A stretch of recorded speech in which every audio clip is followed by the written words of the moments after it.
Vocês estão prontos para ouvir a palavra de Deus? Hoje é igual o jogo de futebol. Vamos fazer gol no diabo o tempo todo. Amém? Vocês estão junto comigo? Não deixa eu desanimar não, irmão. Apocalipse capítulo 3, versículo 7. Uau! E ao anjo da igreja que está em Filadélfia escreve: isso diz o que é santo, o que é verdadeiro. Vamos ler a próxima frase. 1, 2, 3. De novo. De novo. O que tem o quê? Mais uma vez. O que tem o quê? Uau. Diga comigo, ano do governo. Jesus governa. E diz a Bíblia que é com a chave de... o que abre e ninguém fecha. E fecha e ninguém... Essa autoridade vai ser transmitida para você nessa noite.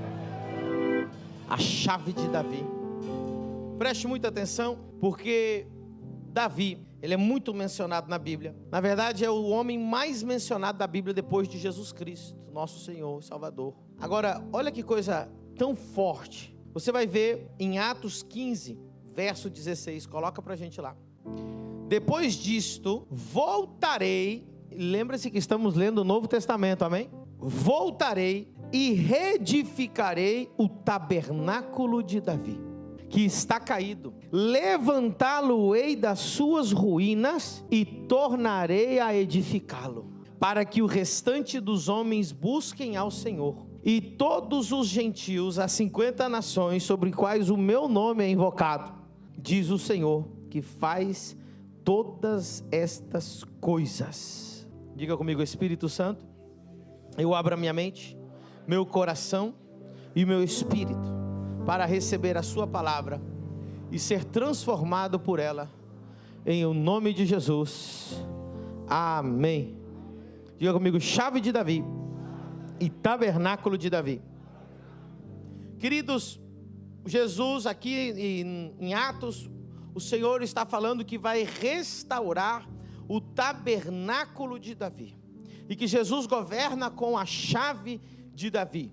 Davi é o modelo de Cristo. Olha que coisa interessante. Diga comigo, Davi é o modelo de Cristo. Jesus está modelando o seu ministério, e a igreja é modelada no tabernáculo de Davi. Davi foi o homem que ele foi muito além do seu tempo. Ele edificou esse tabernáculo. Interessante que no Novo Testamento não diz que vai ser restaurado o tabernáculo de Moisés, nem vai dizer que vai ser restaurado o tabernáculo de Siló, de Josué ou outros, mas vai dizer que o tabernáculo que vai ser restaurado é o tabernáculo de Davi, e que Jesus governa com a chave de Davi. Uau! Então nós temos que aprender o que tem a ver esse tabernáculo. Eu quero começar dizendo que Davi foi o primeiro homem, primeiro rei, que também foi rei e verdadeiro profeta. E ele também era rei e era um adorador. Ele era rei, mas tinha intimidade com Deus. Ele era rei e ele escreveu profecias de Cristo. Uau, como nenhum outro profeta. Tem profecias de Davi que é muito mais profunda que as profecias de Isaías. Mas Isaías era só profeta, mas Davi era rei. Davi, ele conseguiu ver. Eu vou te dizer exatamente o que eu creio que aconteceu. Davi, ele viu a igreja. Davi viu a igreja. Tão profundo que eu vou te falar agora. Anota essa, pastor Kleber. Você que gosta de revelação, e você vai mandar para os seus amigos teólogos, para eles perguntar onde é que esse homem tirou isso. Davi viu o reino de Deus. Isaías também viu. Inclusive Isaías, ele é chamado do profeta messiânico. Os dois viram o reino. Os dois viram as nossas vidas. Os dois viram a igreja atual que nós estamos hoje. Os dois viram a família do rei. Os dois viram. Só que o que acontece? Isaías não tinha nenhuma autonomia, sabe por quê? Porque ele só era profeta. Isaías não tinha dinheiro para edificar, não tinha autoridade para edificar, não tinha autoridade para governar, não tinha autoridade para colocar hierarquias. Porém, Davi não era só profeta, Davi era rei. Então, quando ele viu o que ele viu, ele começou a edificar no tempo dele o que era mais parecido com o reino que ele estava vendo no futuro. Davi viu um povo que era rei e eram sacerdotes. E aí você vai ver que Davi, ele tinha essa vontade de ser sacerdote. Saul tentou fazer o trabalho de sacerdote e Deus o matou. Saul afrontou os sacerdotes e Deus o matou. Davi, ele tinha essa vontade de ser rei e ser sacerdote, porque ele tinha visto o futuro. Diz a Bíblia que ele pediu para trocar as vestes dele, e ele pôs vestes sacerdotais. Ele vivia do lado do templo. Quando ele conseguiu, um dia que ele estava passando muita necessidade, vindo uma guerra, morrendo de fome, ele correu lá no templo, lá no tabernáculo, e comeu os pães da preposição, que era proibido, e Deus não matou ele. Davi, ele tinha esse interesse de ser sacerdote. O sonho de Davi era ser sacerdote. E ele chegou o mais próximo que um rei chegou para ser sacerdote. Se vestiu como sacerdote, viveu como sacerdote. Ele estava o mais próximo do sacerdote possível, porque ele viu o futuro, que o plano de Deus era ter um reino de reis e sacerdotes. Aleluia. Então Davi, com toda a autonomia que tinha, Davi sendo rei, Davi tendo todo o dinheiro que ele precisava, Davi tendo toda a autoridade que ele precisava, ele começou a edificar um tabernáculo. Davi, irmãos, era tão profético. Davi era um homem tão ligado no mundo espiritual, que ele escreveu o Salmo 100. Olha o Salmo 100, o tanto que é light. Pensa num homem, irmão, que devia estar tendo quase um arrebatamento de espíritos no mundo espiritual, provavelmente no meio do louvor. 110, põe o 110, Salmo 110. Vê se um homem, o nível de profundidade do mundo espiritual que ele estava. Disse o Senhor ao meu Senhor. Ele viu uma conversa entre Deus Pai e Deus Filho. Como que ele viu essa conversa? Papai do céu falou para Jesus. Disse Yahvé a Adonai: assenta-te a minha. Ele viu Jesus sentado à destra do Pai. Até que ponha os teus inimigos por escabelo dos teus pés. Olha o 2. O Senhor enviará o cetro da tua fortaleza de Sião, dizendo: domina no meio dos teus inimigos. Continua. O teu povo será muito voluntário no dia do teu poder. Ele está vendo o futuro, ele está vendo o reino. O teu povo será muito voluntário no dia do teu poder, nos ornamentos de santidade. Desde a madre da alva tu tens o orvalho da tua mocidade. Aí olha a conversa, ele vendo a conversa. Jurou o Senhor e não se arrependerá. Tu és um sacerdote eterno segundo a ordem de Melquisedeque, era rei e...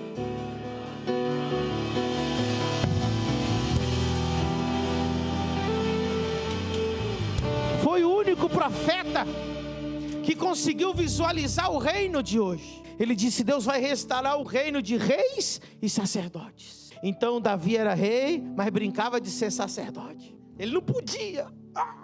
Ele chegava perto. Mas você e eu podemos. Davi não podia, mas você e eu podemos. Davi não podia, mas... Ei, você não está entendendo? Davi não podia, mas você pode ser rei e sacerdote. Uau! Meu Deus! Sabe que... Deixa eu te falar uma coisa sobre Davi. Porque Deus ama tanto Davi, o único homem que a Bíblia diz que é o homem segundo o seu coração. Davi era pastor de ovelhas. Davi era um guerreiro. Davi, quando a gente pensa na palavra pastor, normalmente a gente pensa num homem frágil. Quando a gente pensa na palavra pastor, a gente pensa num homem tímido, num homem modesto, num homem sem muita ambição. Quando nós pensamos na palavra pastor, nós pensamos num homem que não tem muita ambição na vida, num homem com muita força, não é um homem de guerra. Nós pensamos num homem mais quieto, tranquilo. Davi não era esse pastor que você pensa. Davi matava leão na unha. Está na Bíblia? Tá. Davi matava leão na unha. Ele era diferente. Davi matava urso. E agora eu preciso que você entenda. Quando a Bíblia diz que Jesus tem a chave de Davi, é o modelo de Davi que nós seguimos, é o modelo de reinado que nós temos que seguir. Davi era um homem de guerra.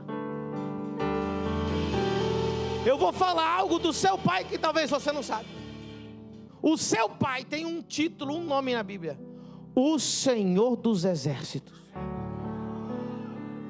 Você já viu um Senhor dos Exércitos ser fraco? Ele é o Senhor dos Exércitos. Outro nome de Deus: varão de guerra. Teu Deus é um Deus guerreiro. O DNA dos filhos de Deus é um DNA de guerra. Agora preste muita atenção. Eu vou juntar as duas coisas aqui para você entender. Dentro do modelo de Davi, dentro do modelo de Cristo, dentro do modelo dos profetas, está a paternidade espiritual. Ah não, 4 aleluias. Diga comigo, paternidade espiritual. Deixa eu falar um pouquinho sobre paternidade espiritual, porque é um tema relevante hoje, pouca gente entende. Houve um homem que foi entregue ao sacerdote Eli, uma criança. O nome dele era como? Samuel foi consagrado a Deus num tempo de decadência, num tempo que não havia profecia. Diz a Bíblia que a palavra de Deus era escassa naquele tempo. No tempo de promiscuidade, o tempo que o templo estava profanado, o tempo que os filhos de Eli estavam cometendo atos atroces dentro do templo de Deus, do tabernáculo de Deus. Então surge um homem chamado Samuel. Samuel era tão profundo, Samuel tinha uma intimidade com Deus tão tremenda, e Deus, então, através de Samuel, impartiu algo dentro do espírito de Samuel. E Samuel entendeu que o maior problema que existe na humanidade, quem quer saber qual é o maior problema da humanidade? Ele entendeu que o maior problema da humanidade chama-se liderança. Falta de liderança. Ele viu que a liderança se corrompia e o povo se corrompia. Os filhos de Eli se corrompiam e tudo se corrompia. E Deus disse para ele: filho, eu vou restaurar a liderança. Mas para Deus restaurar a liderança, Deus precisava ensinar para ele o modelo de liderança do reino. Pergunte para mim, apóstolo, qual é o modelo de liderança do reino? Só tem um modelo de liderança do reino na Bíblia, é o modelo de paternidade. Então, Samuel, entendendo que o que Israel tinha era o problema de liderança, se tornou juiz, profeta e sacerdote. O único homem que teve esses 3 títulos na Bíblia. E ele diz: agora eu vou começar a renovar a liderança. E ele cria uma coisa chamada escola de profetas. Jovens da nação. Venha até a escola dos profetas. Algumas das escolas dos profetas tinham até 100 homens. Eles construíam os seus próprios edifícios e moravam lá. E eles eram ensinados pelo profeta. E o primeiro profeta que criou uma escola de profeta se chamava Samuel. E qual era o modelo de liderança? O modelo de liderança não era o modelo grego que o Brasil tem. Pastor, qual é o modelo grego? O modelo que hoje o Ocidente absorveu de liderança. O modelo qual nós seguimos hoje, ele é grego e romano. É quando um mestre, um professor te diz assim, ó, faça o que eu digo, mas não faça o que eu faço. Quem aqui foi na escola e alguma vez chamou o seu professor de pai? Ninguém, não é verdade? Quem aqui foi na escola e você aprendeu que tinha que ser igual ao seu professor? Ninguém. Você aprendeu o quê? Vai na escola, pega o que você achar importante, o que não é importante, só passa na prova e segue o seu caminho. Nenhum professor que você teve na sua vida, hoje é o modelo que você está seguindo. Você só foi lá para absorver informações. Quem criou esse modelo? A escola grega e a escola romana. Mas qual é a escola de Deus? Na escola de Deus, você vai ter um líder e ele será um pai espiritual para você e você vai imitar o que ele faz. Por isso que Paulo dizia: sejam meus imitadores.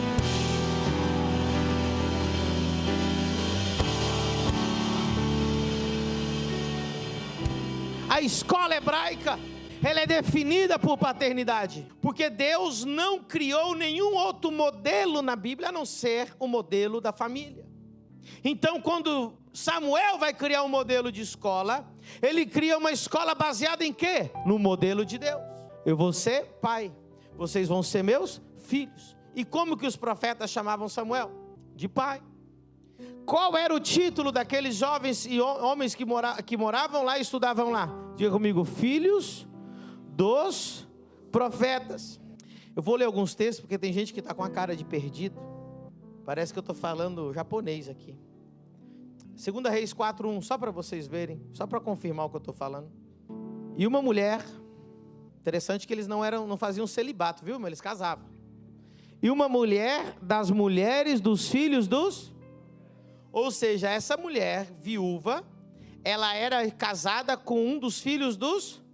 Ou seja, era um desses homens que aprendia com os profetas. E ele era chamado de filhos. Como que Eliseu chamava Elias? Quando Elias estava subindo, como que foi? Ele chamou? Meu pai, meu pai. Era tão forte paternidade, porque Deus não aceita nenhum tipo de liderança que não seja no modelo de paternidade. Todo modelo de liderança que não é paternidade é falido e vai cair. Por isso muita gente está machucada, porque eles estiveram em modelos de igreja onde em vez de ter um pai, eles tiveram um chefe. Em vez de ter um pai, eles tiveram um faraó. Em vez de ter um pai, eles tiveram um carrasco.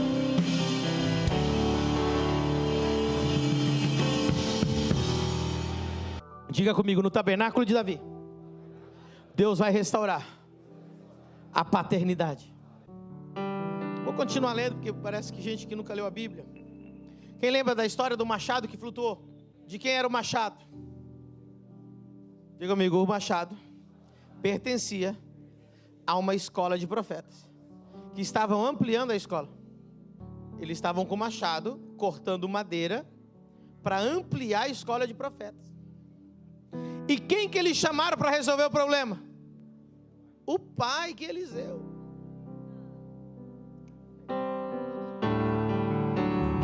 Ô pai, o machado caiu na água. Vamos ler o texto, porque eu acho que vocês não leram isso aí. 2 Reis 6:1, vamos ler lá. Só para vocês aprenderem. Quem está aprendendo alguma coisa? E disseram os filhos dos... Quem disse? A quem? Eis que o lugar que habitamos diante da tua face. Ei, eles moravam onde? Diante da tua? Eles chegaram para Eliseu e falaram assim: a casa que nós moramos diante da tua face, porque é onde nós aprendemos os ensinamentos do Senhor. A nossa escola, a nossa exousia, diante da tua face, nos é estreito. Vamos, pois, até o Jordão e tomemos de lá cada um de nós uma viga e façamos-nos ali um lugar para... Então eles foram lá colher madeira para fazer um lugar maior. E disse ele, ide. Aí o pai disse o quê? Então vai, vocês vão lá colher madeira lá. 3. E disse um, serve-te de ires com os teus servos. E disse, eu irei. E foi com eles, e chegando eles ao Jordão, cortaram madeira. E sucedeu que derrubando um deles uma viga, irmão, sempre tem um que deixa... O ferro caiu na água. E clamou e disse, ai meu Senhor, ele era emprestado. E disse o homem de Deus, onde caiu? E mostrando-lhe ele o lugar, cortou um pau e lançou ali, e fez flutuar o ferro. Aplauda o Senhor por essa palavra. 2 Reis 13:14. Sabe quem eram os pais da nação de Israel? Diga comigo, os pais nunca foram os reis, sempre foram os homens de Deus. E Eliseu estava doente da enfermidade que morreu. E Jeoás, quem era Jeoás? Desceu a ele e chorou sobre o seu rosto e disse, meu pai, o carro de Israel e seus cavaleiros. Ainda usou o mesmo termo que ele tinha usado para quando Elias subiu. Ele estava dizendo, meu pai, eu sei que tu vai subir agora também, mas eu quero o que o Senhor tem para me dar. O rei chamava o profeta de... Ok, presta atenção. Quem ungiu o rei Davi? Quem ungiu o rei Davi? Quem ungiu o rei Davi? Então, Davi absorveu a visão de Samuel de paternidade, de escola de profetas. E sabe qual que era o lugar favorito de Davi? Escola de profetas. Davi frequentava a escola de profetas. Davi, da onde você acha que ele virou profeta? Você sabia que lá em Atos capítulo 13 diz, Davi profeta? Então Davi era o quê? E eu, como eu disse, um dos maiores profetas que já existiu, porque o livro dos Salmos tem profecias que nem Isaías captou tanta profundidade. Agora Davi, ele é o modelo que nós temos que seguir. Porém aperfeiçoado, porque ele não conseguiu ter tudo que ele só viu. E ele tentou modelar. Então o que ele modelou? A paternidade de Samuel. Ele disse, então entendi.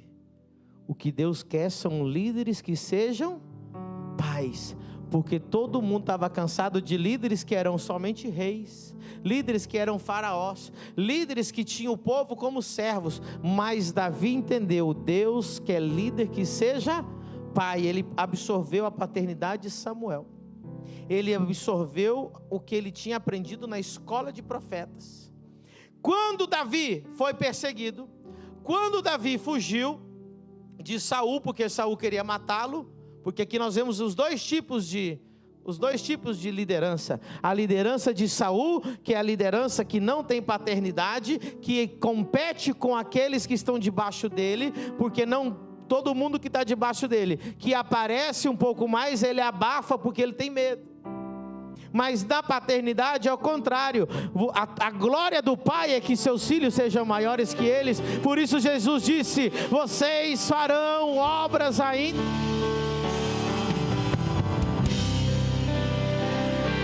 Agora preste atenção. Diga comigo, a glória do pai é ter filhos maiores do que ele. Davi absorveu a paternidade de Samuel. A paternidade de Davi não vinha de Jessé, porque Jessé o tinha rejeitado, mas Samuel o tinha aceito. Davi era um jovem rejeitado. Davi era um jovem que não tinha futuro. Sabe quem deu futuro para ele? O homem de Deus.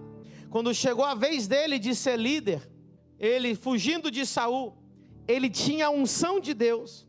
Ele escondeu numa caverna chamada caverna de... Quando ele escondeu na caverna de Adulão, ele já conhecia Samuel, já conhecia a escola de profetas, ele já era um adorador, ele já tocava louvores. Ele transformou a caverna de Adulão numa escola de profetas. E ele disse: eu vou ser pai de vocês. Assim como Samuel me adotou, eu sendo rejeitado, vocês que são rejeitados, eu também vou adotar. Diz a Bíblia que os homens que chegaram até Davi eram homens endividados, eram homens depressivos, eram homens que não tinham futuro, eram homens que eram rejeitados pelas suas famílias, eram homens que não tinham sobrenome bonito, eram homens que a sociedade não dava nada. Mas Davi disse: eu vou fazer por vocês o que Samuel fez comigo. Por que eu disse que o maior problema da humanidade é a falta de liderança? Porque aqueles homens eram depressivos, endividados e não tinham futuro, não porque não tinham potencial, mas porque não tinham um pai. Muitas vezes a tua vida está indo de mal a pior e você nunca conquistou nada na vida, e você não tem propósito na vida, e você não consegue ver os dons que você tem, porque quem te revela isso é teu pai. E Davi começou a dizer para eles: vocês podem, vocês são, vocês têm, eu vou mostrar para vocês o que está dentro de vocês. E ele começou na caverna de Adulão a forjar homens. Davi era um homem experimentado, já tinha matado Golias, já tinha matado o urso, já tinha matado o leão, e as histórias de Davi inspiraram aqueles homens. E sabe o que Davi falava para eles? Vocês farão obras ainda maiores. Aí a Bíblia vai dizer que você acha que é lindo a história de Davi, porque Davi matou Golias, e a gente fica aplaudindo, matou Golias. Irmão, espere um pouquinho para você ver o que os valentes deles fizeram. Um dos valentes de Davi, diz o texto bíblico, que sozinho, diga comigo, sozinho, Josebe, ele matou sozinho 800 homens de uma vez só. Já fez mais do que Davi, você não? Outro valente de Davi, diz que ele estava defendendo uma terra onde tinha sido plantada lentilhas. Diz que ele ficou no meio daquela plantação, pegou a sua espada e a defendeu o dia inteiro, matando todo mundo que queria invadir aquele lugar. E diz o texto bíblico que aquela espada, Eleazar, grudou na mão dele. E ele matou tantos homens que foi incalculado o nome de número, foi mais de 800. Diz a Bíblia que o povo tinha fugido, ele ficou sozinho defendendo aquele lugar, sozinho. O povo tinha feito o quê? Quando ele terminou de matar todo mundo, diz a Bíblia que o povo voltou só para pegar os despojos daqueles mortos. Será que os homens de Davi eram bravos? Vou dizer uma coisa para você. Você não é um endividado. Você não é um depressivo. Você não é um sem futuro. Você precisa achar o teu pai espiritual, que vai te treinar, que vai ensinar você a lutar, que vai ensinar você a orar, que vai ensinar você a jejuar, que vai ensinar você a ganhar dinheiro, que vai ensinar você a reinar. Eu venho dizer uma coisa: eu não vim para Balneário Camboriú abrir uma igreja legal, de música legal, com parede legal. Eu vim ser um Davi, eu vim forjar homens de caráter, eu vim forjar guerreiros que vamos conquistar 50 nações. Uou! Meu Deus! Davi era corajoso. Davi era corajoso. E como eram os homens que estavam debaixo dele? Tudo que você conquistou até hoje é porque você está refletindo o teu líder. E se você não conquistou nada até hoje, ou o teu líder não vale nada, ou você não tem líder. Não vou nem repetir. Repito. Tudo que você conquistou até hoje é porque você reflete o teu líder. E se que você não conquistou nada até hoje, é porque o teu líder não vale nada, ou porque você não segue ninguém. E não venha dizer que você me segue se você passa mais tempo assistindo outros pastores do que me assistindo. Se porque está chovendo você não vem no culto. Se porque está assim, eu não tenho dinheiro de Uber. Ei, meu querido, quem quer ser forjado, vai ser forjado. Quem quiser virar guerreiro, vai virar guerreiro. Quem quiser conquistar, vai conquistar. Porque aqui não falta liderança, aqui não falta palavra, aqui não falta poder, aqui não falta autoridade.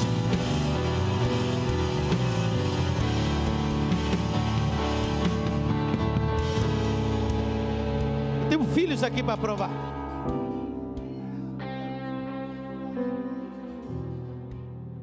Tudo com cara de leão. Olha aí para os meus filhos, cara de leão. Tem essa cara de cordeirinho, de macaco com a boca chupada. Cara de leão.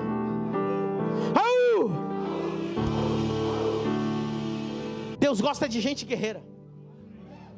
Eu imagino Deus ficava assistindo lá Davi matando o leão, matando o urso. E Deus falava, é assim que eu gosto. Quando Deus assiste a sua vida, Ele vê o quê? Medo? Ai, não tem como, não posso, não tem jeito, não tem dinheiro, ninguém me ama, ninguém me quer, ninguém gosta de mim. Ah, toma jeito. Deus quer ver gente guerreira. Pastores, eu tenho uma palavra para vocês que estão aqui. Você só vai conquistar a tua cidade se você for corajoso, se você for valente e decidir matar o gigante que está na tua cidade. Você vai voltar para a tua cidade, pastor, e tu vai chegar lá e vai dizer assim: eu vou fazer o maior evento dessa cidade. Eu vou fazer uma cruzada de milagres aonde ninguém fez. Eu vou botar um cartaz: venha ser curado. É impossível você não ser curado. Ai, tem que ser macho, tem que ter coragem, tem que confiar em Deus. Vai alugar um prédio novo e bota na conta de Jeová. Sabe por que Deus me deu o que Ele me deu? Não é porque eu fico quietinho no meu canto louvando a Deus, aleluia, aleluia, não. É porque eu parto para cima, eu vou onde ninguém vai, eu faço o que ninguém faz, eu entro onde ninguém quer entrar, eu organizo o evento que ninguém quer organizar. Não tem tempo ruim, eu trabalho às 3 da manhã, 1 da manhã, é 21 dias, me diz quem faz 21 dias, me diz quem faz 21 dias.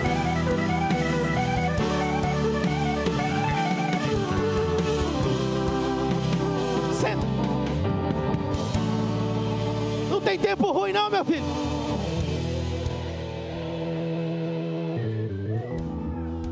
Eu não fico passeando na praia de Balneário Camboriú, irmão. Tem 2 anos, 3 anos que eu não vou nessa praia.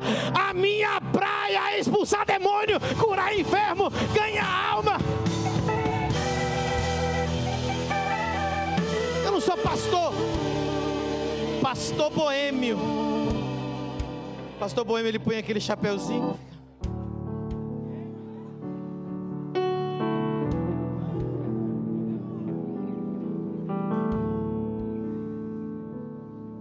Cara de leão. Paulo era bravo, irmão. Vou falar uma coisa aqui que eu não era para falar, mas eu vou falar. O que Deus espera de um pastor? Vou te falar o que Deus espera de um pastor. Deus espera que um pastor, quando veja um lobo, arranca a cabeça do lobo. Pastor, Deus não te ungiu para você pastorear lobo. Deus te ungiu para arrancar o coração do lobo ainda batendo. Ai do lobo que vem pegar a ovelhinha. A Bíblia diz que Davi matava o leão e o urso quando vinha pegar o cordeirinho. Hoje os pastores, quando entra um lobo na igreja, larga na mão dele os ovelhinhos, os cordeirinhos, e sai correndo. Faz vista grossa e diz assim: é o Senhor quem tira. Que fique muito claro, nessa igreja nós não temos medo de expulsar pessoas. E eu vou falar algo para o teu coração ficar bem curadinho. Pergunte para mim, apóstolo, qual é o critério para expulsar alguém? Muita atenção. Se você está destruindo a sua vida, nós vamos cuidar de você. Nós vamos te ajudar. Nós vamos te ensinar, por favor, não destrua a sua própria vida. Se você for sentar na minha casa, eu te convidar para um almoço, e você pegar um pouco de álcool, jogar em cima de você e começar a tacar fogo em você, eu vou pegar água, eu vou apagar o fogo e vou falar: pelo amor de Deus, não faça essa loucura. Mas se você for na minha casa e tacar álcool nas cortinas da minha casa e começar a pôr fogo, meu irmão, você vai sair com tanto tapa na orelha. vou pegar aquela cortina, vou te estrangular e te jogar para fora. Então preste atenção. Enquanto você está pondo fogo na sua vida, eu vou te ajudar a apagar o fogo. Agora, se você vem botar fogo nas cortinas da igreja, vem trazer fofoca, vem roubar os irmãos, vem causar problema, vem dar pausa à profecia, eu vou te chamar. Aqui não, meu querido. Aqui tem um pastor com cara de leão.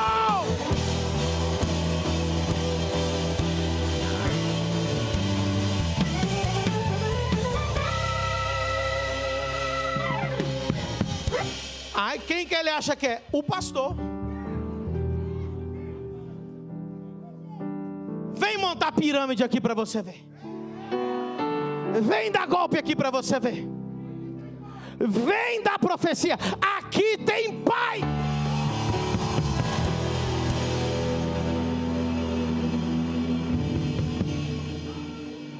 Davi era guerreiro. Paulo era guerreiro. Deus mandou uma mensagem para a igreja e disse assim: por que tolerais ainda esta Jezabel aí dentro? Pastores, por que toleram Jezabéis? Falsa profetisa, que seduz aos homens. E quem não conhecia a família do reino ainda, para profetizar na minha igreja, eu preciso julgar a tua profecia. Ah, pastor, está na Bíblia. Se você andar profetizando por aí, dando direcionamento para minhas ovelhas, sem eu saber o que você está falando, eu vou te pegar ali na porta. Pastor, você é contra a profecia? Não. Profetizou, apóstolo, profetizei para o irmão que ele está indo para os Estados Unidos. Eu posso te dizer: olha, irmão, é de Deus, porque Deus já confirmou isso no meu coração. Parabéns, você é profeta. Olha, irmão, essa profecia não é de Deus, vamos, orar um pouquinho mais. Amém. Agora tem gente que anda profetizando aí: olha, irmão, eu senti no meu coração que tu vai me dar R$1.000.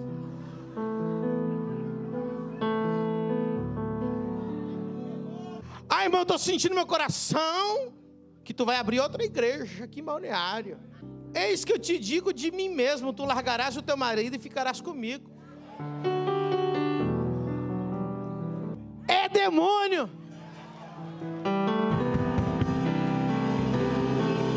Ei, posso te dar um conselho? Nunca fica numa igreja onde o pastor é frouxo. Nunca fica numa igreja onde o pastor não tem autoridade. Fica no lugar onde tem um pai, onde tem um homem sério, onde ele vai cuidar de você de verdade. O modelo de Davi era o modelo guerreiro. A Bíblia vai dizer que Davi lutava 1 dia, 2 dias, 3 dias sem dormir. Quantas vezes eu e o Lucas estamos 2, 3 da manhã trabalhando? Pastor, como é que é isso? Deus não me ungiu para me ficar dormindo. Não está na hora de dormir. Não conquistamos as nações ainda. Quem está entendendo? É guerra, irmão. Guerra por território. Davi conquistou mais territórios que qualquer outro. Sabia disso? Vou falar uma coisa para você. Quando Davi assumiu o reinado, nem Jerusalém era de Israel ainda. Acho que você não me pegou. Jerusalém não era de Israel. Jerusalém era dos jebuseus ainda. Davi teve que conquistar Jerusalém. Teve que arrancar os jebuseus. E lá, olha para você ver. O que é Jerusalém? É o centro. É a capital. É o lugar mais importante. Preste atenção. Quando Deus unge um homem de Deus, ele vai tomar posse do lugar principal. Ele vai tomar posse do que é. E pastores, prestem atenção. Vocês terão as igrejas que vão tomar posse da cidade de vocês. Vocês serão o epicentro do avivamento da cidade de vocês. Alguém está entendendo o que Deus está falando? Eu vou explicar de outro jeito aqui, porque eu acho que tem gente que não me conhece ainda. E quem já ouviu essa história, finge que nunca ouviu. Davi e Golias estavam lá. Antes de Davi enfrentar Golias, 40 dias, Golias zombando do povo de Deus. Quantos dias? Deus fez alguma coisa? O povo orava, sim ou não? Eles não eram crentes? E Deus matava o gigante? Não.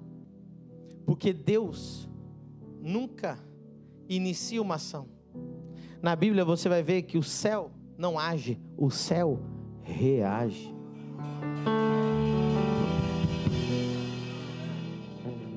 Ninguém agia, Deus não reagia. Aí Davi olhou para aquele gigante e olhou no olho dele, provavelmente olhando para cima assim: hoje mesmo eu te matarei, entregarei as tuas carnes às aves dos céus e às bestas da terra. Se fosse em 2024, ele vai assim: hoje eu vou dar tuas carnes para o urubu. Por isso que ele falou: o urubu vai comer teus róis. Eu vou contra ti em nome do Senhor dos Exércitos. Até aquele momento, irmão, não estava acontecendo nada lá no céu. Deus estava lá ouvindo louvor dos anjos. Aleluia, aleluia, poderoso é o Senhor nosso Deus. Os anjos cantando. 40 dias Deus não ouviu nenhuma oração. Me pergunte por quê, pastor? Porque sem fé é impossível agradar a Deus. De repente chega um anjo com um iPad. Senhor, olha isso. Um menino diz que vai contra o gigante e diz que vai no teu nome, Senhor. Quando o Senhor olhou, Deus levantou do trono e disse assim: não.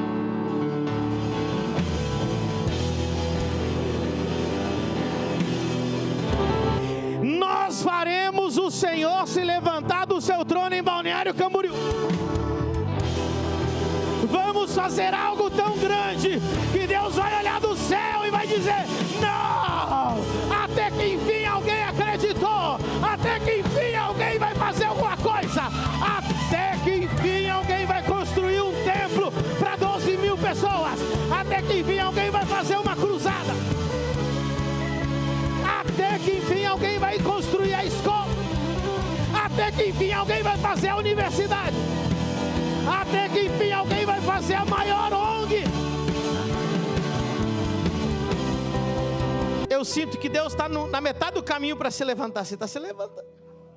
Diga comigo: no modelo de Davi está a paternidade, a unção do guerreiro, a unção de conquista, a unção da guerra.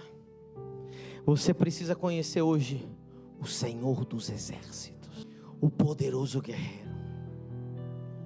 Jesus aparece no Novo Testamento, lá em Apocalipse. Ele é o leão da tribo, e ele também é o Cordeiro de Deus, mas ele também é leão. Muita gente até hoje só conheceu o Cordeiro. Muita gente até hoje só tem ouvido falar que Jesus morreu na cruz para te salvar. Jesus morreu na cruz para te salvar. Jesus é o Cordeiro que morreu. Jesus é o Cordeiro que morreu. Jesus é o Cordeiro que morreu. Quem já ouviu a mensagem que Jesus já morreu por você?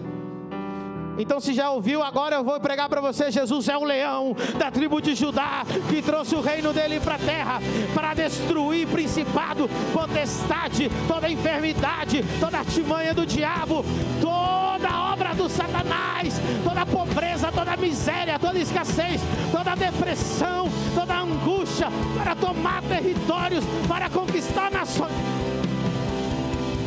Esse eu vim te apresentar hoje. Você já conhece o Cordeiro? Eu vim te apresentar o leão. Sabe como é que eles vão reconhecer vocês? Quando eles verem a sua cara. Mas rapaz, esse cara tem cara de leão. 1 Crônicas 12:8. 1 Crônicas 12:8. E os gaditas se desertaram para Davi ao lugar forte no deserto. Valentes, homens de... Para quê? Qual que é o meu trabalho, irmão? Fazer você virar um homem ou mulher de guerra. Para quê?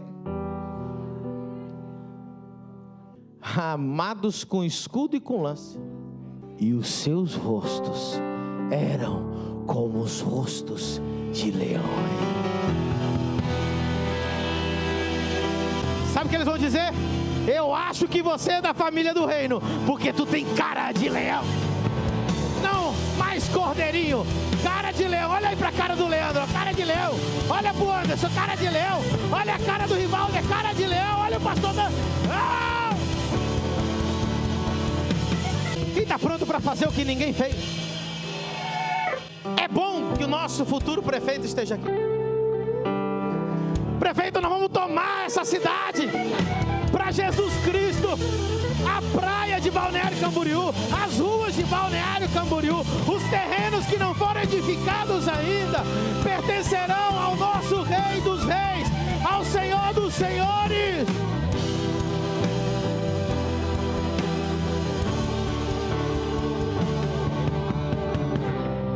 O Senhor não vai governar como cordeirinho, vai governar como rei, vai governar com cara de leão. Não vai baixar a cabeça para ninguém. Vai dizer: essa cidade pertence ao Rei dos Reis, Senhor dos Senhores. Esse é meu território para o Rei. Não se intimide por nada. Maior é o que está contigo que o que está no mundo. Senta. Deus não é passivo. Jesus não era passivo. Tem gente que pensa que Jesus era um hipster que andava na praia de chinelo. Jesus chegou no templo dando-lhe picuda. Jesus chegou no templo derrubando tudo, chicote, e falou: na casa do meu pai não tem essa baderna. Sabe o que Deus está fazendo? Deus vai levantar pastores que vão acabar com essa baderna que está acontecendo no Brasil, com essa baderna que está acontecendo nas igrejas. Está precisando de uma nova autoridade no Brasil. Essas igrejas estão virando um covil de lobos, porque está faltando líder, está faltando pai. Quando Deus levante de novo os pais dessa nação, quando Deus levante de novo homens sérios dessa nação, essa baderna vai parar. Por todo lado a gente ouve escândalo, por todo lado a gente ouve corrupção, mas Deus disse que ainda tem 7.000 que não dobraram os seus joelhos, e nós vamos restaurar o tabernáculo caído de Davi, nós vamos restaurar a adoração no Brasil, nós vamos restaurar o pastorado no Brasil, nós vamos restaurar o apostólico no Brasil. Escute, nós vamos levantar de novo o tabernáculo caído de Davi. Sabe por que está uma baderna? Quem já viu o filme americano? Quando o papai e a mamãe viajam e fica só as crianças em casa. Alguém já viu o filme americano? Um adolescente fica em casa sozinho, um jovem fica em casa sozinho, o que ele faz? Faz festa e chama todo mundo. Aí você já viu que no meio do filme chega o pai no meio da festa? Chega antes. Quem já viu esses filmes? Quem já viu essa cena? Ainda que você não tenha visto, consegue imaginar essa cena? A bagunça que vira. Sabe por que a igreja brasileira está essa baderna? Porque os pais abandonaram a igreja. Hoje nós temos um mando de criança pastoreando que diz assim: não me chame de pastor, me chame de Pedro. Eu sou só mais um entre vocês. Eu não, irmão, por favor, não precisa dizimar, não precisa ofertar, não precisa largar o pecado, não precisa deixar o mundo, não precisa. Ei, toma jeito, pastor. Deus te mandou ser um pai, e o pai que ama corrige, o pai que ama tem autoridade.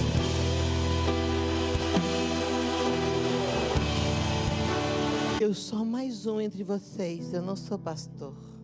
Sou apenas mais um servo como você. Por isso que está essa baderna. Quem sou eu para julgar? Não olhe para mim, eu sou falho. Então cala a boca e desce do púlpito.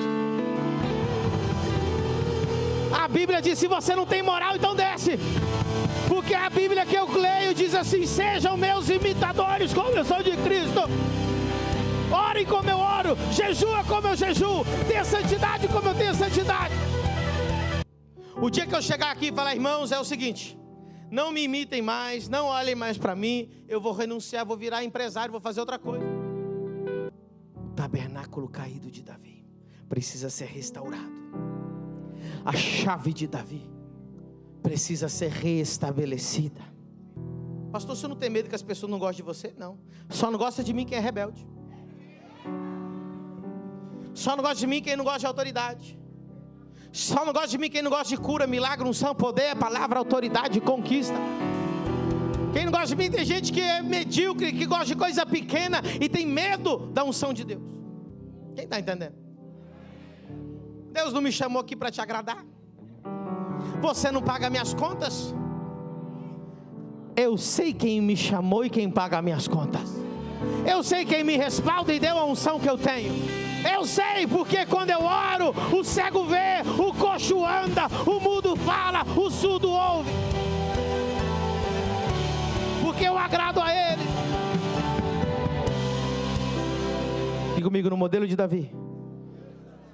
Precisamos restaurar a paternidade, o espírito de guerra. Agora outra coisa que Davi restaurou, diga comigo, a adoração. Diga comigo, a unção profética.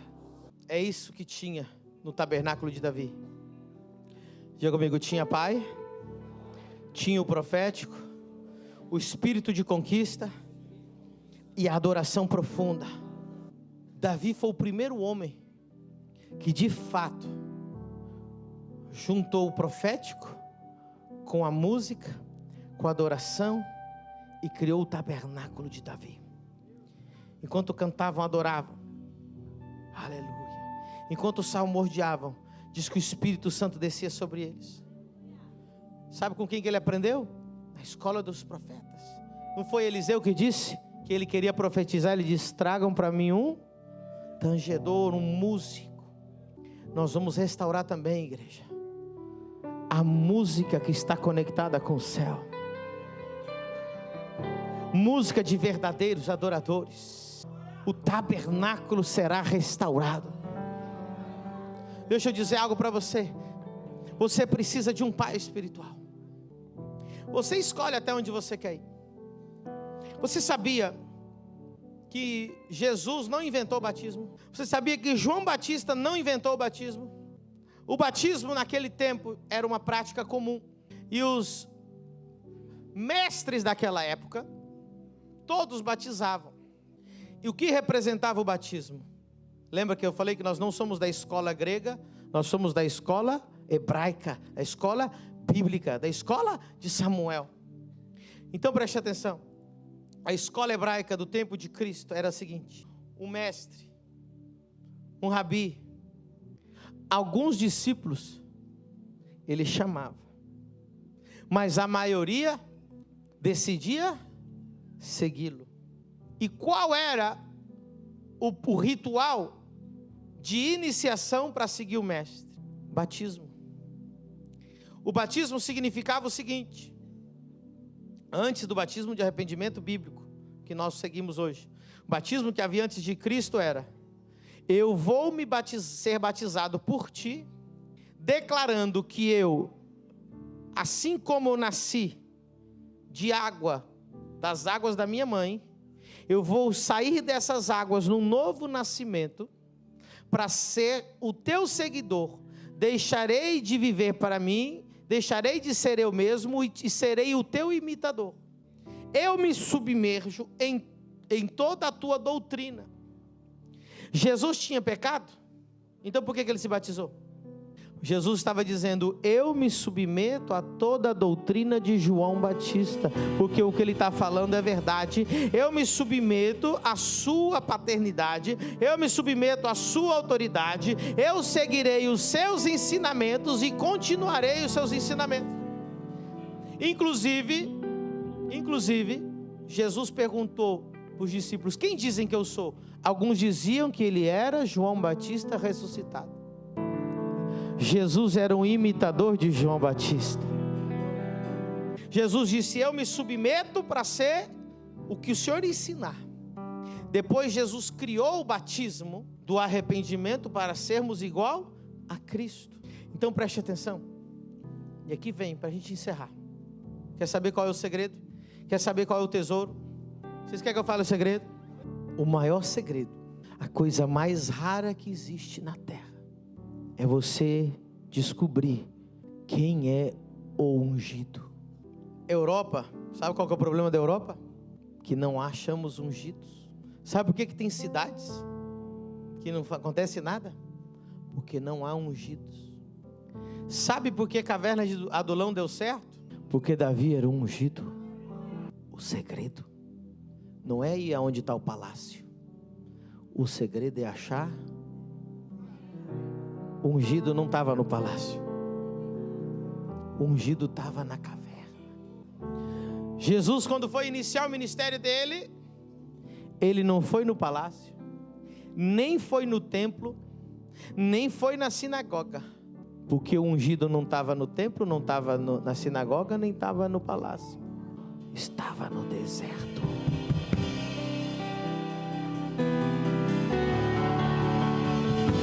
Se algum dia você achar um ungido, você achou o maior tesouro da terra. Se algum dia você achar um ungido, se converta em filho dele, se batize na doutrina dele, jure a tua lealdade a ele, seja forjado por ele, e de ser um mero dom ninguém, endividado, depressivo, ele pode te transformar num guerreiro que vai matar 800 num dia só, que vai tomar a sua cidade para Cristo, que vai fazer proezas para Deus. Escute, eu já achei quem é o meu ungido, eu já achei quem é meu pai, e a unção que está nele escorre sobre mim. Você não precisa de um pai espiritual para ser crente. Você não precisa de um pai espiritual para ir para o céu.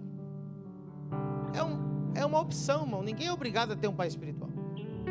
Inclusive você pode congregar aqui e ninguém está obrigado a ser meu filho.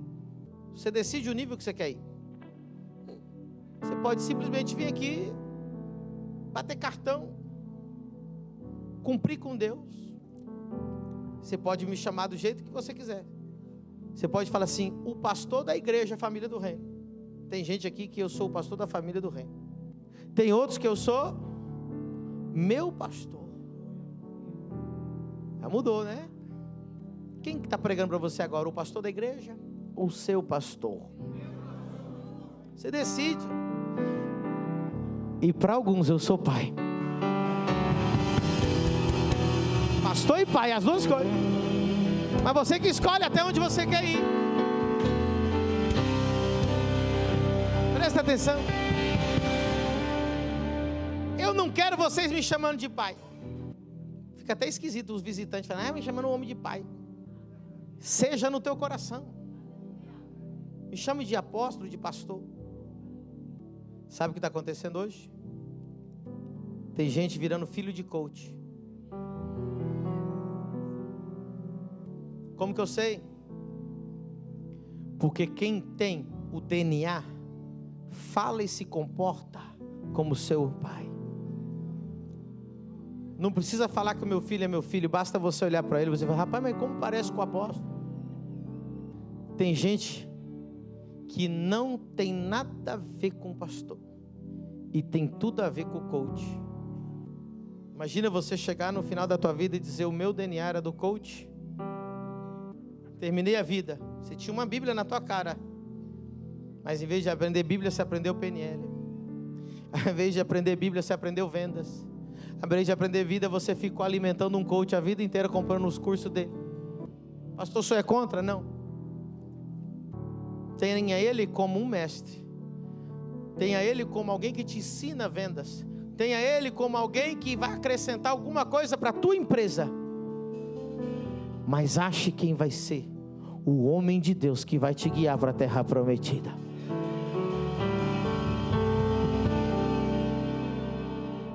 Um coach nunca vai te dar uma chibata como eu estou te dando agora. Preste atenção. Se Jesus fosse pastoreado por um coach, ele chegasse para o coach e falou: coach, é o seguinte, o que eu faço da minha vida? O coach ia perguntar para ele assim: o que você sabe fazer? Não, eu sou carpinteiro. Então, com as minhas técnicas, eu farei de você o maior carpinteiro da Judéia. Vou te ensinar todos os métodos de venda. Mas Jesus não procurou um coach para ser pastoreado. Ele procurou o profeta. E o profeta não disse para ele que era carpinteiro. O profeta olhou para ele e disse: tu és o Filho de Deus, tu és o Cordeiro de Deus, tu és o que tira o pecado do mundo. Só o teu pai espiritual, profeta, vai revelar quem você é em Cristo. Só Ele vai tirar o teu DNA de Deus dentro de você e fará de ti tudo para aquilo que você de verdade nasceu para ser. Talvez você está tão contaminado com essa igreja moderna por aí que você está assustado com essa pregação. Você está tão acostumado com a hipergraça, está tão acostumado com a igreja descolada, está tão acostumado com um pastor frouxo que nem se diz pastor, que diz: me chame de João. Não precisa tomar minha palavra. Lê isso aqui, um pouquinho, você vai ver. Desliga o Instagram e vai ler a Bíblia para você ver. Confere cada palavra que eu estou te dizendo, se não está na palavra de Deus. Eu não quero essa coisa melosa, pai, não quero essa coisa. Eu quero que você entenda que você tem um DNA espiritual, que eu estou aqui para forjar em você um homem e uma mulher de Deus de conquista. Hoje Deus vai anular toda a pobreza, miséria, escassez, depressão, endividamento na sua vida. Deus vai tirar você, vai fazer você um guerreiro, uma guerreira, um conquistador, uma conquistadora. Nós vamos levantar um tabernáculo de Davi e Deus vai entregar a chave de Davi nas suas mãos. Quem está preparado? Fique em pé nessa noite poderosa. Diga comigo: Deus está restaurando o tabernáculo de Davi.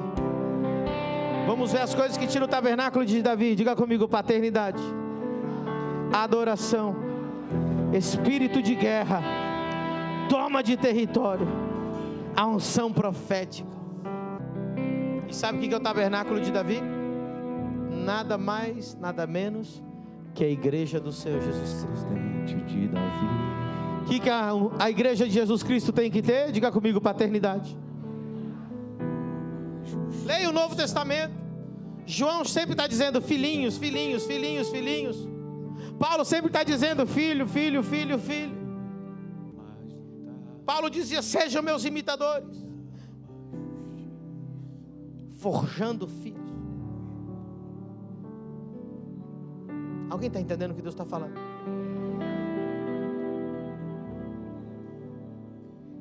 Eu vou falar o que Deus mandou eu falar agora, com você em pé. Salmos 108:13. Salmo 108:13. Em Deus faremos proezas. Deus mandou dizer isso para você hoje. Nós não estamos aqui para ser uma igreja legal. Nós não estamos aqui para ser a igreja da modinha. Faremos proezas. Se prepare, porque nós encheremos muitos estádios com as maiores cruzadas de milagres que o Brasil já viu.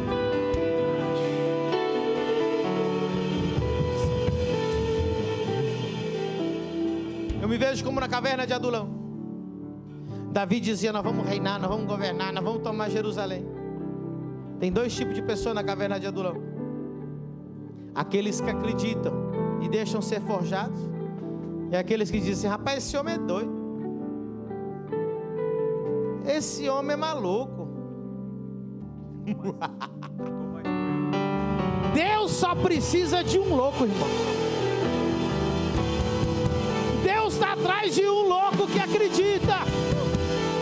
Eu decidi acreditar. A vida é curta demais para ficar esperando a coisa acontecer. Vamos fazer ela acontecer. Vocês estão preparados? Irmãos, nós vamos ampliar a escola. Nós vamos crescer. Nós vamos tomar território.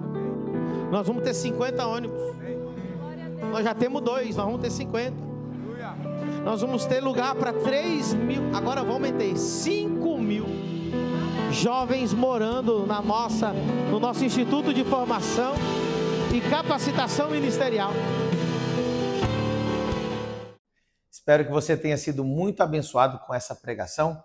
Eu quero convidar você para ser o meu aluno na maior escola de revelação bíblica do Brasil, a Exousia School. Você vai poder clicar aqui no link que está na descrição desse vídeo. E se você algum dia passa por aqui em Balneário Camboriú, venha visitar a Família do Reino, o lugar do seu propósito. Deus te abençoe, se inscreva no canal e até o próximo vídeo.